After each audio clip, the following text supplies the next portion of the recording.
We live? All right, guys, we are live. So I just wanted to go through a quick little review of my thoughts of Double or Nothing.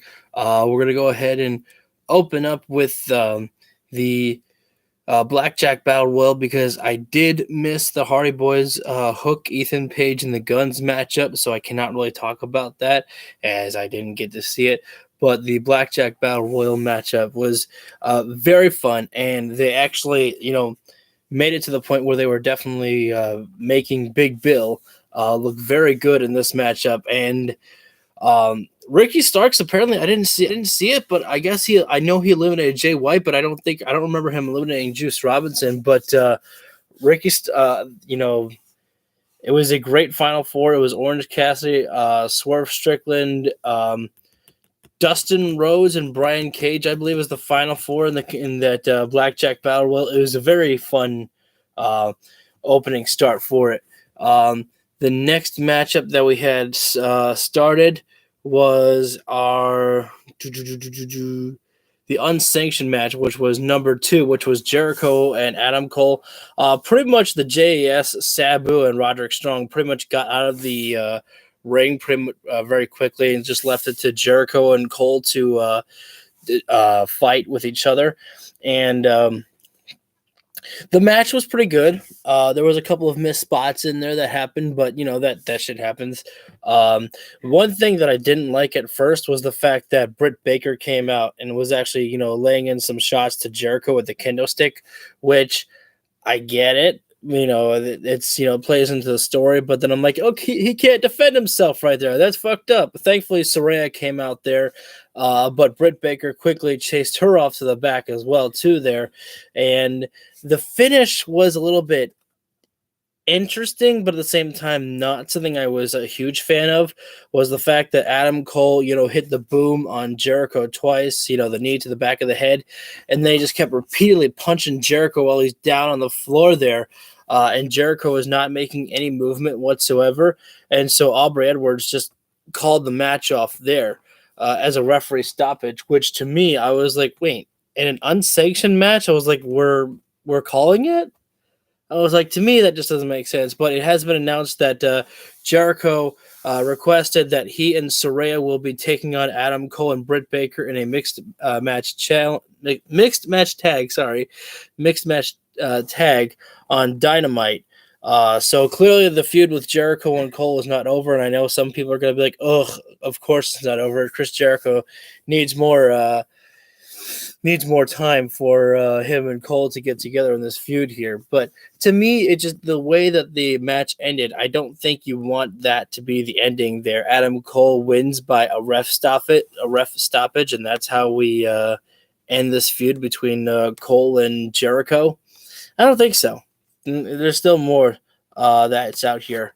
Then we had next was FTR versus Jeff Jarrett and Jay Lethal, and this was another fun matchup as well too. FTR know how to put on just great matches with pretty much anybody, and Jeff Jarrett and Jay Lethal are always quite entertaining out there with each other. It's a weird pairing, but for some reason they're able to make it work, man. Mark Briscoe was the special guest referee, and credit to Mark Briscoe. He was doing a great job as referee, actually, keeping things very fair for the most part. And then there was a spot where actually, Mark Briscoe took a guitar shot from Jeff Jarrett there, which was by accident at first. And then as soon as Mark Briscoe came back to his senses, Jeff Jarrett was very pissed off that Mark Briscoe was not helping them at all. And that led into the finish where FTR got the big rig for the victory, or the Shatter Machine, whichever way you want to call it. I like the big rig just because it's, the tribute to Mr. Brody Lee in that way. So I kind of like that. And I believe it was probably at this point that I think I was not taking notes anymore about what was happening in the show because I had just completely just stopped trying to write notes and just go off of what I wanted to talk about, what I was feeling about the show itself, feeling about the matches. The next one that we had was Wardlow versus Christian Cage. And so I'm sorry that my reviews are not like 100% word for word about what the fuck was going on with the show. this is just, me giving my initial thoughts on all the matches and what are the things that kind of stood out to me. Wardlow versus Christian Cage was a very fun matchup for me. There was a lot of, really cool spots, and I got so fucking scared because they had two tables and they brought the chairs out as well too in this matchup. So it was an improv TLC match, which I like there. Because I was telling y'all on my streams, I was like, this should be a TLC match here. And so they kind of made it into a TLC match, which is cool. Oh, I'm getting lost.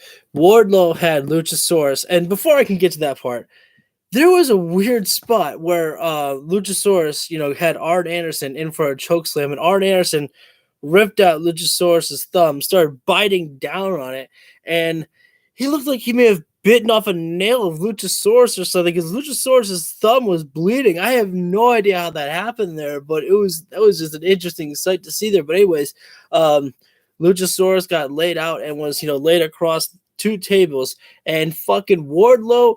You know how he does the whisper of the wind and he does the senton? Well, Wardlow wanted to take it one step further and be more like Jeff Hardy. He climbed to the top of a ladder and did a senton off a swanton. He did a senton bomb off the ladder through the two tables there.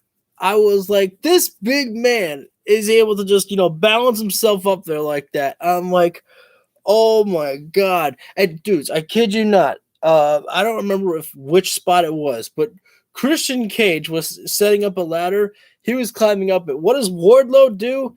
Jumps from the turnbuckle all the way onto the ladder. And what happens? The ladder leg breaks, twisting the ladder, and Wardlow and Christian Cage fall down because the ladder could not handle the muscular legs of the big war dog war machine known as Wardlow. I was like, oh my God. I was like, that was amazing to me to see that.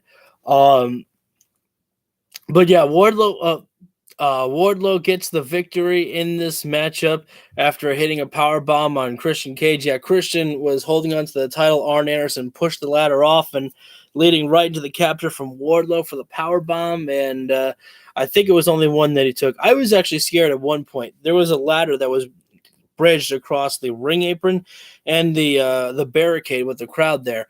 Wardlow and Christian Cage are standing on top of the ladder, and he teased power bombing Christian on there. And I was like, oh shit, is he gonna actually fucking do it? But no, Christian was able to slide out and slide Wardlow's leg as Wardlow crouched himself between the ladder legs. And I was like, oh, I was like, that hurts the gonads and takes the wind right out of you. Man, that just sucked right there. I can't remember which match came up next after that. I'm going to assume. Wait, I wasn't finished yet. Oh no, where's my? Something happened. I'm going to assume that the next match that happened was the Jade Cargill and Taya Valkyrie matchup. I was not, present for this matchup.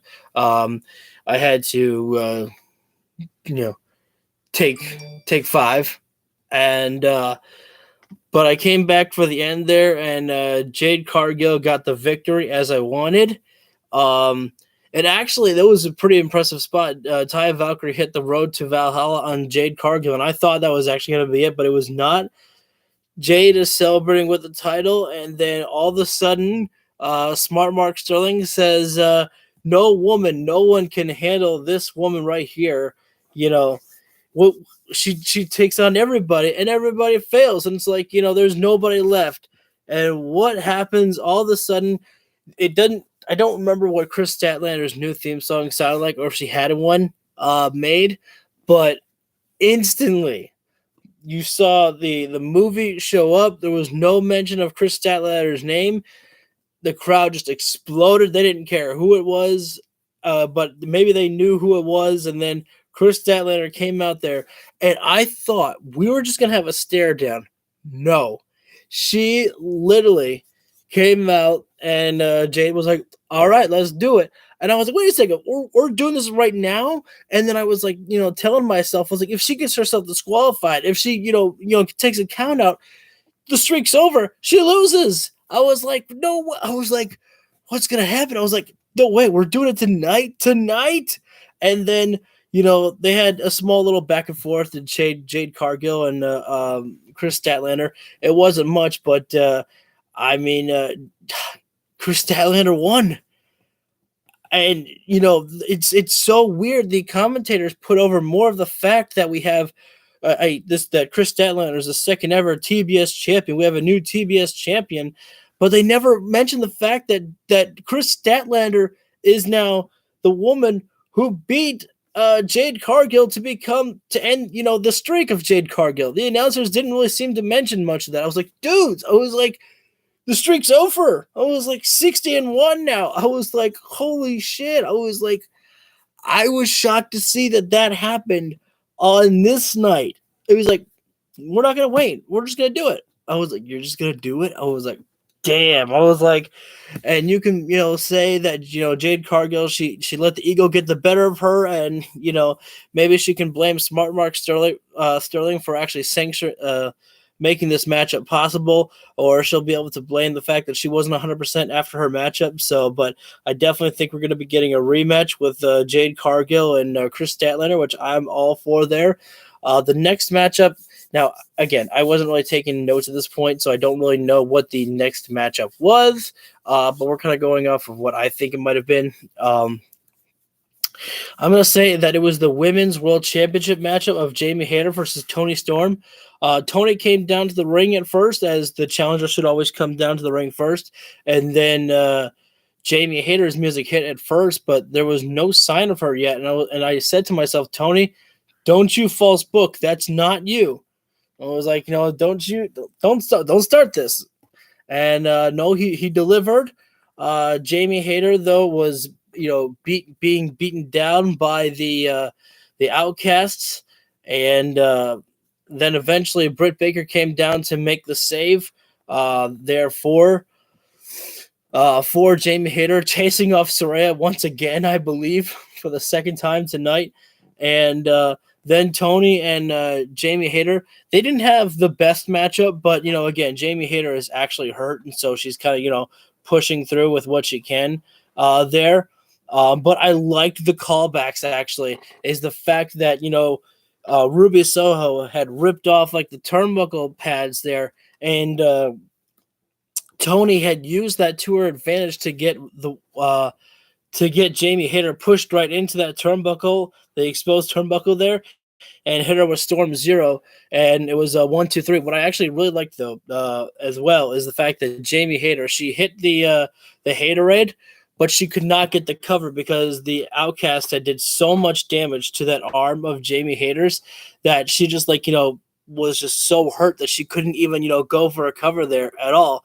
And so she's like, fuck this. I don't have all the strength. She ripped off that wrestling tape and she was going to go for it again. And then that's where Toni made the counter, throwing her into the exposed turnbuckle pad, hitting Storm Zero. And Toni Storm, I didn't even realize this, but the announcers had said that Toni Storm would be the first, if she wins, she'd be the first woman to ever become a 2-time AEW Women's World Champion. I was like, holy shit. I was like, I didn't even realize that. What a mark to make there. So Toni Storm picks up the victory there as she should. I literally told my friend, justice has been served, as Jamie Hayter, again, she cheated to become champion in the first place anyways. So, and then we went to, I believe it was it was the House of Blacks matchup.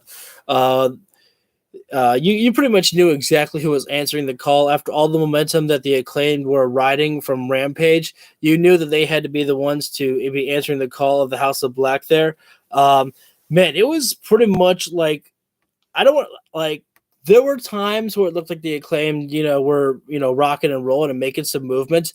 But for the most part, the House of Black was in pure domination mode here. I did like that one point during the rap, Max Caster actually mentioned to Buddy Matthews that he's pretty much being cock-blocked by a guy named Dominic. And Oh, I hope that doesn't carry over to the AEW crowd because like they were chanting Dominic and for Buddy Matthews when he was in there tonight. I hope that was just for funsies tonight and nothing more comes of that uh, as well later on for the House of Black. There, that would be awful. I mean, it's fun, but at the same time, it would not do well for Buddy Matthews if that was to keep happening. But yeah, the House of Black retained, and again, it was pretty much in a very convincing fashion. They just, they came in and basically dominated the matchup. I'm not gonna say that the Acclaim didn't look like they had chances of victory, but I mean, yeah, the House of Black really.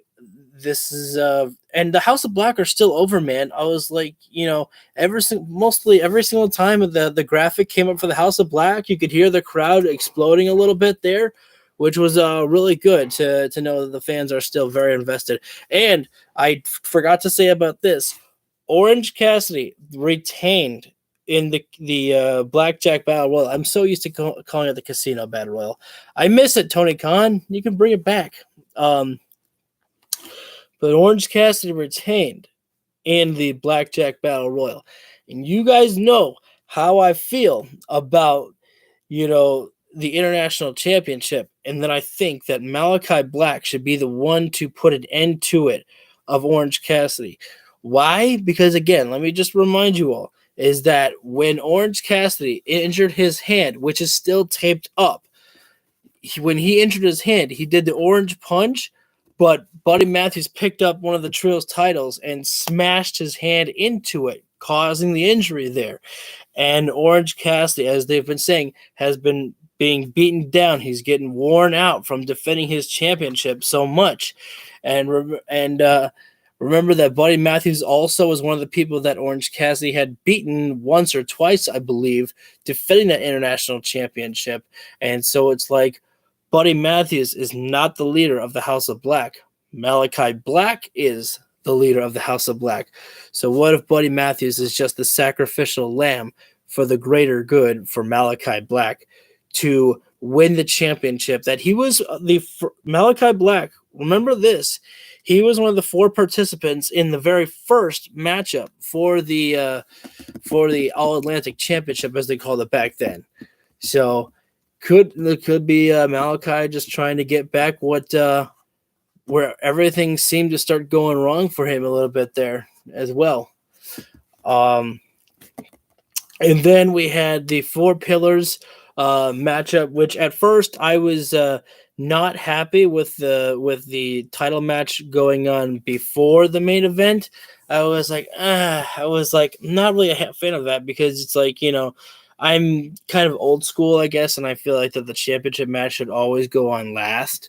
But at the same time, after what we saw with Anarchy in the Arena, I kind of told myself, I was like, you know what? Anarchy in the Arena is basically like the freaking Stadium Stampede. It's basically like a lights out match. It's pretty much just like unsanctioned in a way.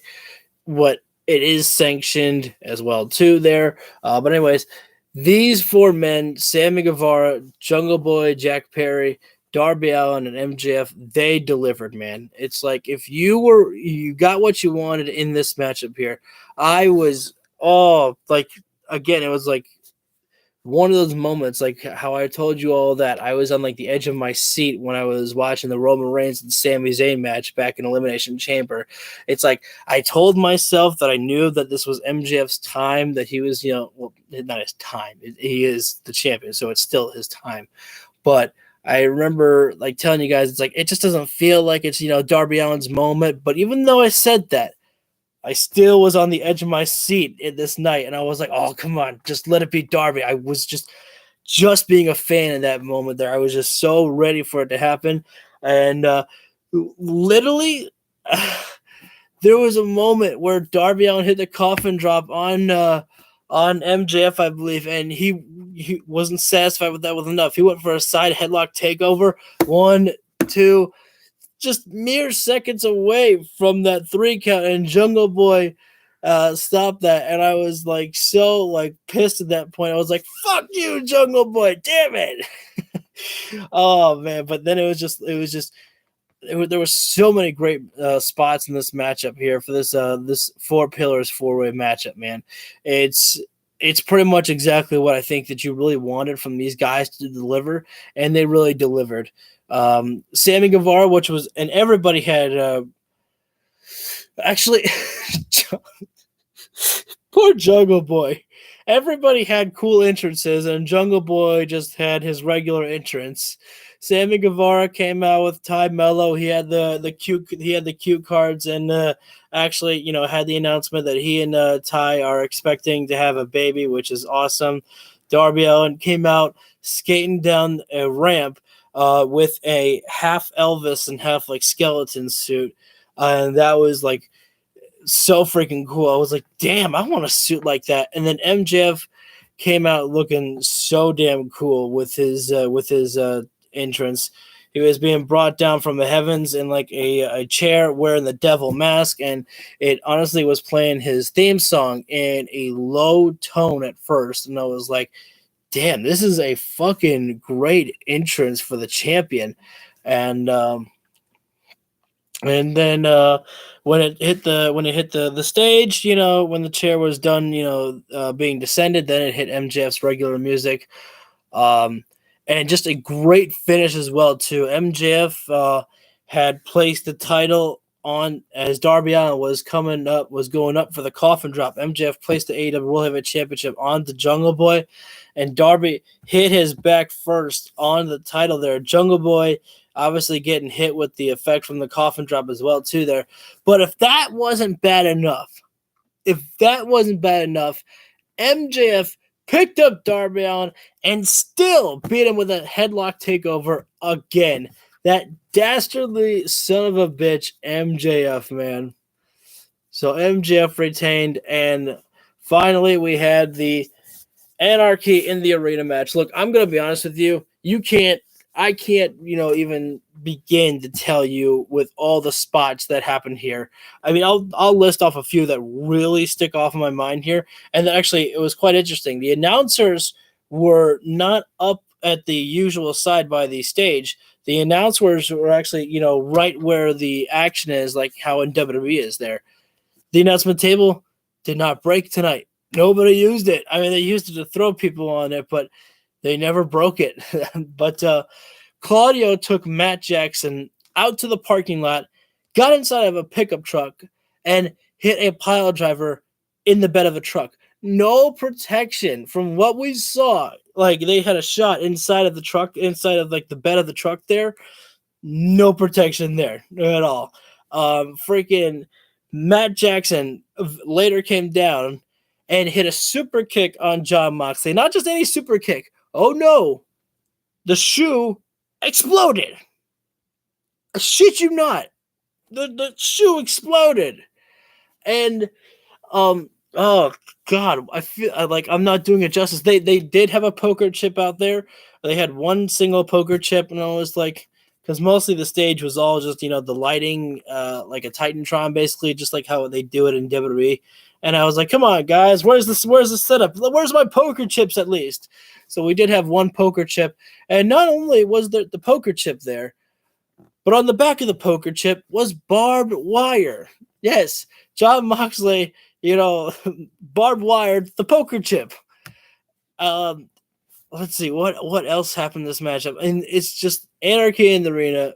When you watch it, you're like, I don't know what the fuck what to really say. Like, what other spots I can think of. Moxley brought a fork, was stabbing Omega with the fork there. Because I'm trying to remember all the spots because I don't want to rush into the finish too much. But we saw the glimpse of Kenny Omega and Hangman Adam Page working together, like, pulling off the spots like they did when they were the AEW World Tag Team Champions. So that was a nice blast from the past out there. What else? I'm missing something. I know I'm missing something, man. They made Matt Jackson, it was either Matt or Nick, eat like the thumbtacks because they brought thumbtacks in, and then Claudio hit the uppercut, and all the thumbtacks went everywhere. They took off Matt Jackson's shoe and his sock, and Moxley just did like an atomic drop onto the thumbtacks, making Matt Jackson step into the thumbtacks there. Joey Janela spot, as I pretty much will call it. Oh, I'm trying to think about what other spots happened on this show here, in this, at least in this matchup here, that really stand out for me to talk about that I can remember. Because again, in a matchup like this, it's like you don't know where to start. So I think I'll just go right to the finish. I don't remember where it happened, but someone came out and hit Kenny Omega with a rising knee strike, I believe it was, and you saw the black hair, and you saw the mask around the face, and then pulled it down, and it was Konosuke Takeshita, and I was like, oh man, they fucking did it. They used Konosuke Takeshita, turned him heel. I was like, a man that fans love. They turned him heel, and they're going with it. They are going to try and to get this stuff going how they want it. And I was like, man, that's so good. And especially because it's the Elite, man. Pretty much everybody loves the Elite, and it's, very easy to, just turn someone heel like that, especially like the Blackpool Combat Club. They get booed for, the things that they do at times. And what I really liked the most as well, too, is actually Wheeler Yuta got the pin over on Kenny Omega. Let me remind you about this. Let me just tell you a little bit, okay? Do you remember Wheeler Yuta with the Best Friends? Now, I'm not saying that the Best Friends did nothing for Wheeler Yuta. Absolutely not. I think that they were a good first addition for Wheeler Yuta. It was great to introduce him to that. And then just eventually when we saw Danielson and Moxley coming together, Danielson just dropping, we could do things with Wheeler Yuta and et cetera, et cetera. And what they have done with Wheeler Yuta is amazing. This guy was just someone who's like, oh, yeah, he's just there to, put on the good matches. He'll get the other guys over. Now Wheeler Yuta is literally a somebody. And I don't even know how old he is. I'm going to say maybe in his late 20s, mid 30s, maybe. I don't know. But it's just like, that's someone who is a star that's been made, is Wheeler Yuta, and he beat Kenny Omega there. He got the pin over Omega. It wasn't Moxley, it wasn't Danielson, it wasn't Claudio. They let Wheeler Yuta get that pinfall there, man. And just what a transition that it has been for Wheeler Yuta, and just how greatly he has been utilized in AEW. Just amazing there. And what I also loved as well, too, is the fact that when the Blackpool Combat Club were celebrating, Taz made a mistake here.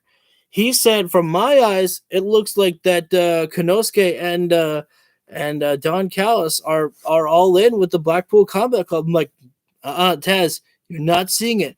Nobody is acknowledging each other. The Blackpool Combat Club are staying in their lane, shaking hands, just celebrating with each other. None of them. Claudio was inches away from Don Callis. He never interacted with him. He never said, shook hands with him, never even slapped him on the back, nothing. They are keeping it separate. That is exactly what they need to do. The Blackpool Combat Club do not need a Don Callis or Konosuke Takeshita. Takeshita could do good with the Blackpool Combat Club, but at the same time, now that you see what Konosuke Takeshita is doing, because think about this, in Don Callis' mind, he's the one who took Kenny Omega to such the great lengths and the great heights that Kenny Omega has reached in this industry here. Konosuke Takeshita sees that, and he says, well, shit, if Don Callis can do that for Kenny Omega, he could do that for me, Konosuke Takeshita. Why wouldn't I want to take someone with a mind like that? Despite what, dirt I may want to crawl through, Kenny Omega crawled through the same dirt, and look where he is now. And Konosuke probably just sees, it's like, I can be that, and I will gladly take what I can get. So again, I just love the fact, and I hope they keep it like that, because they could go to Dynamite and be like, now we're all buddies with each other, and we're just, meshing, to get rid of the Elite now and blah, blah, blah, whatever. But I would rather it just stay a separate story. I would rather that Kenny start feuding with Konosuke Takeshita and Don Callis there. Could you get the Blackpool Combat Club involved in that, every once in a while? Sure, of course you could. But I think that it would be a better story to tell with Omega, Don Callis, and Konosuke as well in there. Kenny Omega just trying to tell him, look, I thought this man was good for me as well too, until I tried to be with my friends, and he didn't like that. Some people call him my dad, and I'm his son. And you know what? He didn't like when I wasn't following daddy's orders. And guess what? He's not going to like it if you ever decide to step away and out of bounds. And it's just like, you'll just be another person. You'll be another person who will never be able to fill my shoes, or whatever that Kenny Omega would say like that. So I want them to keep it separate is what I really want. But my title here, and I think I'm just going to keep the title here, is the fact that AEW never misses. Now, whether you liked everything on this card here, and again, I missed 2 matches. I missed the Hardys matchup with Hook, Ethan Page, and the Guns. The Hardy Boys won that matchup and now control Ethan Page's contract. Honestly, I'm just hoping that Matt Hardy says, you know what, Ethan, you held on to my contract and you did whatever you want. But you know what? I'm not as heartless as you, so I'm just going to release you from your contract. You are free, my friend. Go off and do whatever ails you to do. And me, I'm just going to keep with my brother, and we're going to go after those tag team titles. So, Ethan Page, I wish you the best of luck, my friend, or my former friend. Just let it be over. Ethan Page does not have to be, some type of servant and go, yes, Mr. Hardy, or anything like that. I missed the Taya Valkyrie and Jade Cargill matchup, but I caught the ending of it. But again, for my title, just that AEW just never misses on their shows, man. They never let you down. I loved it. I loved the show, and I can't really say anything else about it. The matches that I was, not expecting to. Especially the Jamie Hayter and Tony Storm match. I didn't know what we were going to get with that, but it was good for what it needs to be. The Jeff Jarrett and Jay Lethal match, I didn't know how I was going to feel about that. That I'm not. What didn't happen, man? Oh, shit. It was a hell of a show for pro wrestling. Fuck NXT, man. I hope you all got your ass kicked by AEW. Shawn Michaels, stop trying to book on top of AEW. You're making a mistake, okay? You can't compete, my friend. I'm sorry. You ain't going to be able to do it. This was just a great night for professional wrestling. And just the image that we saw of Kenny Omega just being laid out by Don Callis again. And I forgot to mention this one. This image stood out for me. Don Callis took off his belt from his pants, and he literally started choking the shit out of Kenny Omega with his belt there. He looked like he wanted to kill Kenny Omega. I was like, oh my God, dude. And Kenny was just laid out in the center of the ring there. I think you could still see some of the thumbtacks, but you could see the remnants of some of the weapons that were utilized in this Anarchy in the Arena match. And I'm just like, man, I was like, just what an ending sight there. Like I said, man, AEW, I just always have fun with it. They never really seem to let me down. I loved the show. I saw some of the comments on Twitter, people saying it was like a mixed bag, and I'm like, I don't know. Maybe I just, I don't know why it's a mixed bag. I don't know why. For me personally, I was just like, were some things predictable? Yeah, they were predictable, but they were predictable in a fun way. The Adam Cole Chris Jericho matchup, again, that one was pretty good. There was a couple of missed spots there, but that one went exactly the way that it pretty much should have gone, except I don't think that, the referee stoppage there was really necessary, but I guess to kind of, it didn't feel like this should be the finish as well, too. So I'm like, okay, something else is going to be happening. I think what would be actually pretty cool is an I Quit matchup next between Jericho and Cole there. The House of Black Trios matchup. That was a fun matchup, but I think it sent a strong message that, the Acclaimed, who were riding a wave of momentum, still got, beaten down by the House of Black pretty convincing fashion. Chris Statlander coming back, beating Jade Cargill, ending the streak of Jade Cargill, becoming the champion, there. That's 4 points there. Like, for Chris Statlander, instantly. Like, they held off that long for Chris Statlander to come back, and she did great. That was awesome. The Wardlow Christian Cage match. I didn't know what I was expecting from the matchup there, but it was definitely a lot of fun to watch that. The Blackjack Battle Royal matchup. That was fun there. I think I forgot to mention this one too, is the fact that, in the back after FTR's matchup, I think it might have been Renee. I'm not sure who. Well, it was Alex Abrahantes. No, I think Alex Abrahantes manages the Lucha Brothers. There's a second Alex in the company. I forget his name. They were interviewing Ricky Starks, and then Bullet Club Gold just immediately started, rushing in and beating the hell out of him. FTR came in and made the save for Ricky Starks.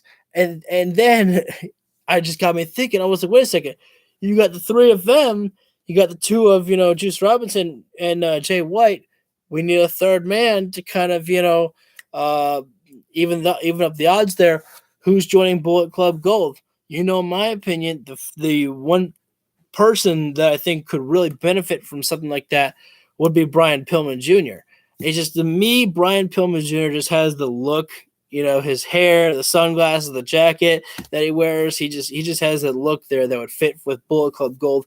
Because again, my thing with Bullet Club Gold, you want to make sure that you have the people who will be elevated by being in Bullet Club Gold, but also can help Jay White, who should be the leader of Bullet Club Gold, getting to the ultimate prize of the AEW World Heavyweight Championship, because you have a lot of members on your roster in AEW, and you can benefit by, not just, a trio for, Bullet Club Gold, but making a actual group, a stable, not just a 3-person there. And again, the FTR match with Jeff Jarrett and Jay Lethal was entertaining, fun. A lot of Jeff Jarrett's matches are, just quite entertaining. He does a very good job there. The Anarchy and the Arena match, man, what else can you say about that? Again, that one was just pure chaos, and I absolutely loved everything about it. And the MJF, the Four Pillars main event match was fun as well too. Everybody just shined in that there. It was a great night for Double or Nothing. Great night for professional wrestling. I think everyone just did a great job out there. So that's my closing thoughts, guys. I want to thank you all for tuning in, and don't forget to hit the like button down below if you feel this video deserved it. What was your favorite match of the night? Go ahead and you can hit that in the comment down below. What did you think of Double or Nothing? You can also hit that in the comment as well too. Hit the subscribe while you're there. Go ahead and hit the bell icon so you get notified whenever I go live for any of my videos. Just wanted to make sure that I got this, uploaded for all you guys. I know it's a Sunday, and some of you guys have work tomorrow, so I understand that some people aren't going to be joining in because it's late at night, and I know that the AEW shows kind of run late, but at the same time, it's like, I don't blame them. Again, they only have so many, pay-per-views a year, so you want to make sure that everyone's getting their money's worth from these shows here, because some people, obviously are paying for the pay-per-views that AEW is delivering. And so that, and again, it's like when people they criticize, like, oh, WWE is only $9.99. It's like, well, AEW, if they're going to be charging this much, they got to make sure to put on a great ass fucking show to give you your money's worth. You want to make sure you're getting your money's worth for the show that you're paying for. So that's just, that's how I look at it. Okay. Anyways, I'm done talking. Take care, guys, and I will see you all on the next round. Probably on a Tuesday. I think I'm going to be taking money to myself, and I will see you all on the next round. Take care. Have a great rest of your night.